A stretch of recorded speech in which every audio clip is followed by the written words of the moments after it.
I guess there's a little bit of neck fat appearing. How did I fall so low? This is week 2 of the Fit to Fat to Fit journey, and I can feel my brain changing. If you haven't yet subscribed, hit the subscribe button and the bell to get a notification every time I post a new video about fasting and health optimization. If you've seen any of my previous videos, you'll know that I have finally solved my fat loss issue, if you like, or basically I've found a very effective solution through a specialized fasting I call metabolic fasting. And I'm so confident in the system that I've decided to go on a journey to getting fat over the next, I think we've got 5 weeks left. And then I'm aiming to lose all of it within 6 to 8 weeks. 6 is really the goal. 8 may be a bit of a stretch in case I put on more fat than I expected or it's a bit harder.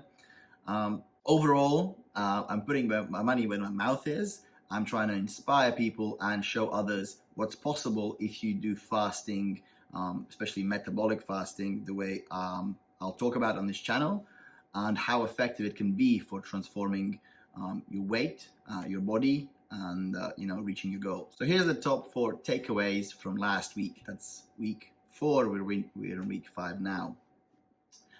First of all, I did not expect how difficult this is going to be, especially mentally. Since I like eating, the eating itself is not the hard part, but seeing your body change and start to look ways I don't remember my body looking for a very long time is kind of disheartening. Next up is the mindset. Eating certain foods.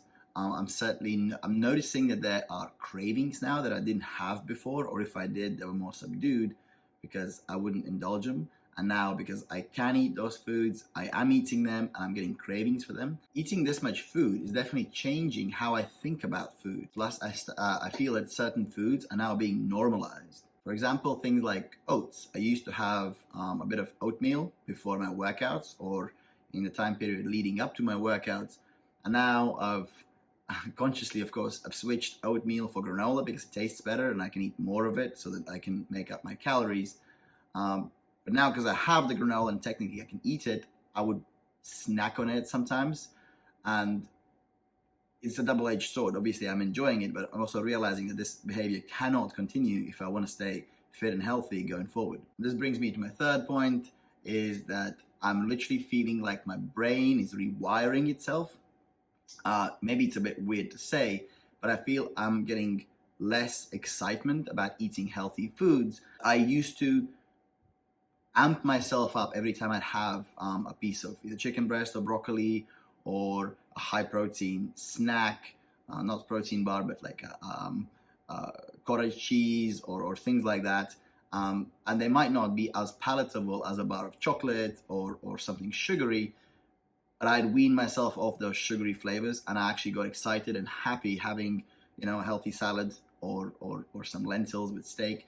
It would really excite me. And that is, I can feel that my brain is being rewired to actually feel less and less excited about the more healthy food options and significantly more excited about chocolate and cookies or I don't know, even a burger, but for all the more palatable, not necessarily more healthy food options. So I'm curious, is there a health food that excites you?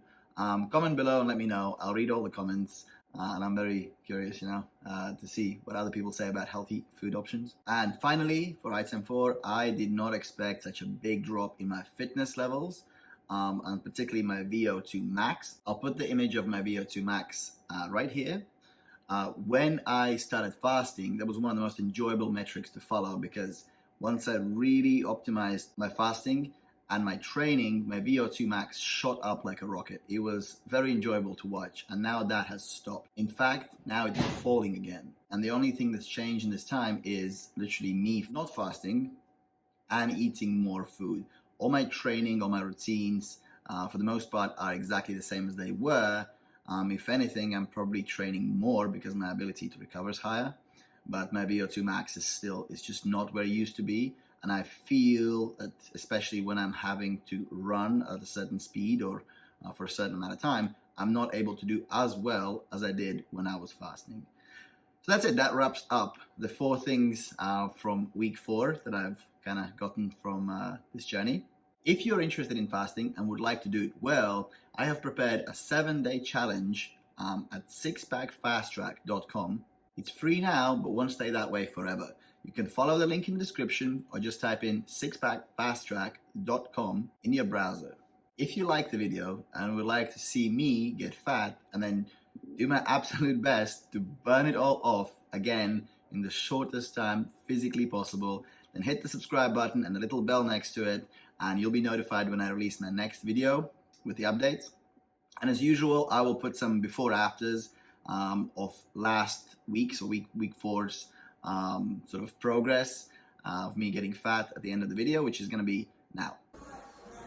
I can see I'm looking bigger, but there's a whole lot more fat now. It's no definition at all. If I relax, my stomach is already kind of hanging out. I guess there's a little bit of neck fat appearing. I'm certainly liking the fullness, but other than that,